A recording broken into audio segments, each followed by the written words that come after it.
Pakistan has conducted precise and calibrated military strikes along the Pakistan-Afghanistan border, targeting what officials describe as terrorist hideouts and safe havens, killing 26 militants.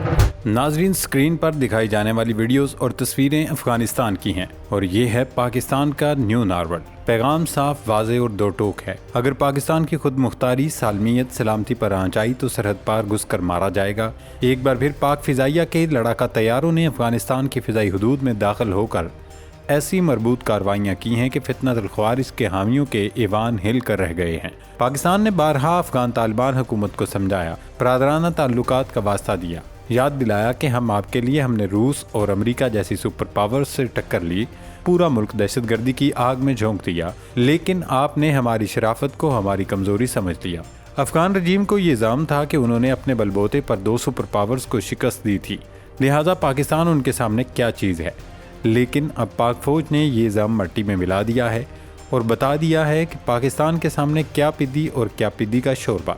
Afghanistan के अंदर मुस्तनद intelligence की बुनियाद पर की गई इस ज़बरदस्त कार्रवाई में 4 अहम तरीन अहदाफ मुकम्मल तबाह कर दिए गए हैं और भारतीय सरपरस्ती में सरगर्म 26 ख्वारिज जहन्नम वासिल हो चुके हैं। हाल ही में मूसा दरा, शुमाली वज़ीरिस्तान और बनू पुलिस स्टेशन पर होने वाले हमलों का वो हिसाब लिया गया है कि ख्वारिज के कमांडर अलीम खान खुशहाली और अख्तर मोहम्मद जानी खेल के मराकज़ अब मलबे का ढेर बन चुके हैं। पाक फ़ौज का वाज़ेह पैगाम है कि जब तक बैरूनी सरपरस्ती में होने वाली दहशतगर्दी का जड़ से खात्मा नहीं होता, ये कार्रवाइयाँ अब रुकने वाली नहीं हैं। दोस्तों, कुछ मज़ीद डेवलपमेंट्स आपके साथ शेयर करें कि मकबूजा कश्मीर में भारत का रचाया गया फॉल्स फ्लैग ऑपरेशन खुद इंडिया के गले पड़ चुका है। गुज़श्ता 2 हफ्तों से राजौरी में इंडियन फोर्स का सर्च ऑपरेशन जारी है, लेकिन उनकी पेशा वराना सलाहियतों का ये आलम है कि 16 दिनों में एक भी ऑपरेशन मुकम्मल नहीं किया जा सका। मुजाहिदीन और उनके कमांडर्स को पकड़ना तो दूर की बात, उल्टा इंडियन फ़ौज रोज़ाना लाशें उठा रही है। राजौरी में इंडियन फ़ौजी अफसर ढेर हो चुका है, जबकि उड़ी में दस्ती बम हमले ने 2 इंडियन फ़ौजियों को जहन्नम वासिल कर दिया है। लेकिन बात सिर्फ यहीं ख़त्म नहीं होती। मशरिक़ वुस्ता इस वक्त बारूद के ढेर पर है, जहां ईरान की जानिब से अमरीकी अपाची हेलीकॉप्टर गिराए जाने के बाद जंग के बादल गहरे हो चुके हैं और ऐसे नाजुक वक्त में पाकिस्तान ने वो दबंग बयान जारी किया है जिसने तिल अबीब से लेकर वाशिंगटन तक हलचल मचा दी है। पाकिस्तान ने अमरीका, इसराइल और ईरान सब पर दो टोक अल्फाज में वाज़े कर दिया है कि सऊदी अरब हमारी रेड लाइन है। अगर अब की बार किसी ने भी सऊदी अरब की तरफ मैली आंख से देखा तो पाकिस्तान अब सालिस यानी मीडिएटर नहीं रहेगा, बल्कि खुलकर फरीक बन जाएगा। दोस्तों, आज की वीडियो में हम बात करेंगे पाक फिजाइया के उस बड़े एक्शन की, जियोपॉलिटिकल अहमियत पर, कश्मीर में इंडियन आर्मी की नाकामी पर और मशरिक़ वुस्ता के इस नए बहरान में पाकिस्तान के इस बड़े और तारीखी फैसले पर। लिहाजा आपने वीडियो को अंत तक ज़रूर देखना है। नाजरीन, सबसे पहले बात करते हैं पाकिस्तान की जानिब से अफ़गानिस्तान में की जाने वाली कार्रवाई की। पाकिस्तान के ज़बरदस्त फ़िज़ाई एक्शन में 4 अहदाफ को मुकम्मल तबाह किया गया। अब इस पर अफ़गान तालिबान रजीम और इंडियन मीडिया प्रोपेगेंडा कर रहा है कि पाकिस्तान ने मासूम और बेगुनाह लोगों को निशाना बनाया है, लेकिन हकीकत अफ़गान तालिबान खुद भी जानते हैं कि पाकिस्तान की कार्रवाई में इंडियन प्रॉक्सी फितना ख्वारिज को निशाना बनाया गया है, लेकिन वो सिर्फ दुनिया की आंखों में धूल झोंकने के लिए प्रोपेगेंडा कर रहे हैं। चीन की कोशिश से पाकिस्तान और अफ़गान तालिबान में मुज़ाकरात भी हुए थे, जिसमें पाकिस्तान ने वाज़े कर दिया था कि अफ़गान तालिबान अपनी सरजमीन दहशतगर्दों को इस्तेमाल न करने दे। अगर वो खुद रोकने के काबिल नहीं तो फिर ये काम हम खुद करेंगे। पाकिस्तान ने मुसलसल सब्र किया, अफ़गान रजीम को वार्निंग्स दी, ज़ुबानी तहरीरी तौर पर समझाया कि आप बाज आ जाएं। उल्टा अफ़गान तालिबान मुसलसल पाकिस्तान से बत्ता तलब करते रहे कि हमें आप इतने पैसे दे दें कि हम इन लोगों को पाकिस्तानी सरहद से दूर ले जाकर बसा देते हैं। खैर, अब पाकिस्तान ने उन्हें ऐसा सबक सिखाया है कि अफ़गान तालिबान के 14 नहीं बल्कि 114 तबक रोशन हो गए और मुस्तकबिल में ये खुद ही इंडियन प्रॉक्सी को रोकेंगे, वरना पाकिस्तान ने तो अपना न्यू नॉर्मल बता ही दिया है। नाजरीन, जिक्र करते हैं मशरिक़ वुस्ता की सूरत हाल का।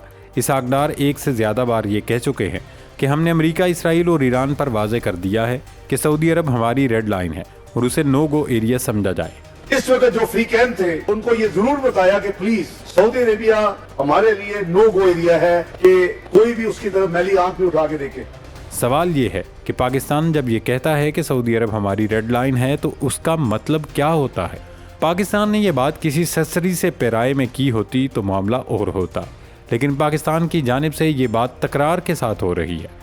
इस तकरार में एक वाज़ेह पैगाम छुपा है और वो पैगाम ये है कि इस जंग के किसी भी फरीक ने, भले वो दोस्त हो या दुश्मन हो, भले वो ईरान हो या इसराइल हो, اگر اس ریڈ لائن کو پامال کیا تو پاکستان کسی اگر مگر یا چوکے چنانچے میں نہیں پڑے گا، بلکہ اس کے اگلے ہی لمحے پاکستان اس جنگ میں کود پڑے گا۔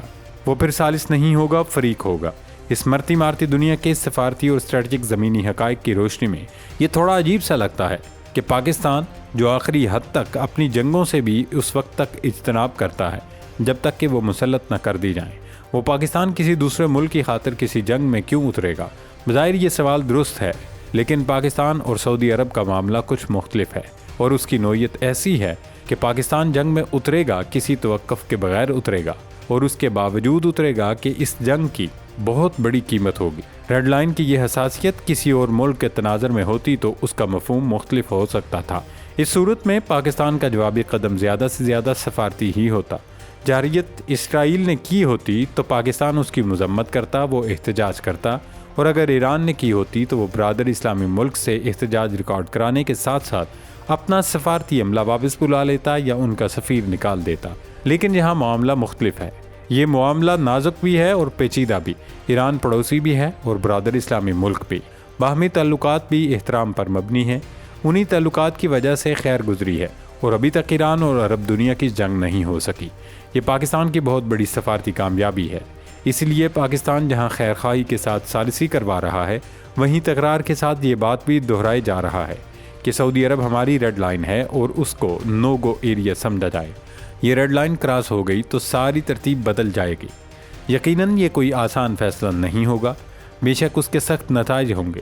بلا شبہ پاکستان کی توازن والی دیرینہ خارجہ پالیسی کا حلیہ بدل جائے گا، لیکن پاکستان یہ کہہ رہا ہے کہ اگر نوبت وہاں تک گئی تو پھر حلیہ بدلتا ہے تو بدل جائے، پھر نتائج کی پرواہ نہیں۔ اسی لیے پاکستان بار بار کہہ رہا ہے کہ ہماری حساسیت کو سمجھا جائے، ہم آپ کے لیے بھی سراپا خیر ہیں، تو ہماری خیر خواہی کا بھی بھرم رکھا جائے۔ نوبت یہاں تک نہیں آنی چاہیے کہ ہماری سعودی عرب والی ریڈ لائن کراس کر کے ہمیں کسی امتحان سے دوچار کر دیا جائے، لیکن اگر ایسا ہو گیا، آپ نے ہماری حساسیت کا احترام نہ کیا، تو پھر ہم اس امتحان کے لیے تیار ہیں۔ ایسا کیوں ہے؟ اس کی وجوہات مذہبی بھی ہیں، مگر یہ صرف مذہبی ہی نہیں بلکہ زمینی حقائق اور خطے کی جیو پالیٹکس بھی اس کی بڑی وجہ ہے۔ مذہبی وجوہات تو سب کو معلوم ہے کہ پاک فوج ہی نہیں، ہر مسلمان مقامات مقدسہ یعنی حرمین شریفین کے لیے جان لینے اور جان دینے سے بھی درگزر نہیں کرے گا۔ پاکستان کی سفارتی صف بندی میں سعودیہ کی اہمیت غیر معمولی ہے۔ مسلم دنیا میں سعودیہ کا ایک مقام اور ایک حیثیت ہے، پاکستان اسے نظر انداز نہیں کر سکتا۔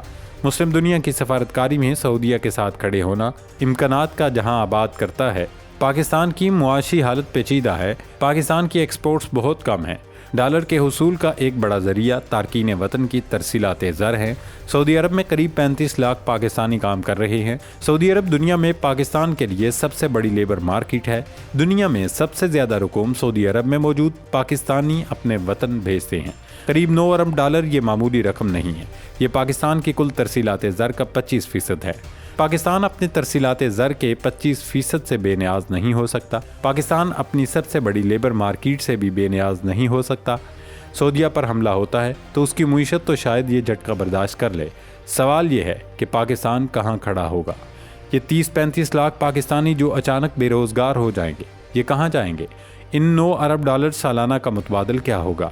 سعودی عرب سے دفاعی معاہدہ کرنے کے باوجود اگر پاکستان ایسی کسی صورتحال میں لا تعلق رہتا ہے تو اس کی ذات میں صرف پاک سعودی تعلقات نہیں آئیں گے۔ خلیج میں جتنے ممالک سعودی اثر میں ہیں ان سے تعلقات میں تناؤ آ سکتا ہے۔ اس منظرنامے کی معاشی جمع تقسیم کر کے دیکھیے، بات پھر صرف 35 لاکھ پاکستانیوں کے بے روزگار ہونے تک نہیں رہے گی، یہ دگنی بھی ہو سکتی ہے۔ کیا پاکستان اس کا متحمل ہو سکتا ہے؟ اگر یہ سب داؤ پر لگ جاتا ہے تو پاکستانی معیشت کی ریڑھ کی ہڈی ٹوٹ سکتی ہے۔ اگر سعودی عرب پر کسی حملے کا نتیجہ پاکستان کے لیے اتنا سنگین ہے تو پھر پاکستان اس سے لا تعلق نہیں رہ سکتا۔ سعودی عرب پر حملہ ہو تو پاکستان فریق بن کر تو شاید کچھ بچا لے، غیر جانبدار رہ کر تو سب کچھ گنوا دے گا۔ یہی وجہ ہے کہ پاکستان بار بار تکرار کے ساتھ ہر ایک کو یہ بات سمجھا رہا ہے کہ ہمارا مسئلہ اور ہماری پوزیشن سمجھیے، ہم خیر خواہ ہیں، ہم سالس ہیں، ہم امن کے دائی ہیں۔ لیکن پلیز یہ بات ذہن میں رکھیے کہ سعودی عرب ہماری ریڈ لائن ہے۔ ریڈ لائن پامال ہوئی تو صف بندی کی ترتیب بدل جائے گی۔ ناظرین، پاکستان اب اپنی خارجہ اور دفاعی پالیسی میں کسی اگر مگر یا چونکہ چنانچہ کے موڈ میں نہیں ہے۔ ناظرین، آپ کی اس پورے منظر نامے پر کیا رائے ہے؟ کیا پاکستان کا یہ دو ٹوک موقف وقت کی ضرورت ہے؟ کمنٹ سیکشن میں اپنی رائے کا اظہار ضرور کیجیے گا۔ اللہ رب العزت ہم سب کا حامی و ناصر ہو۔ پاکستان زندہ باد۔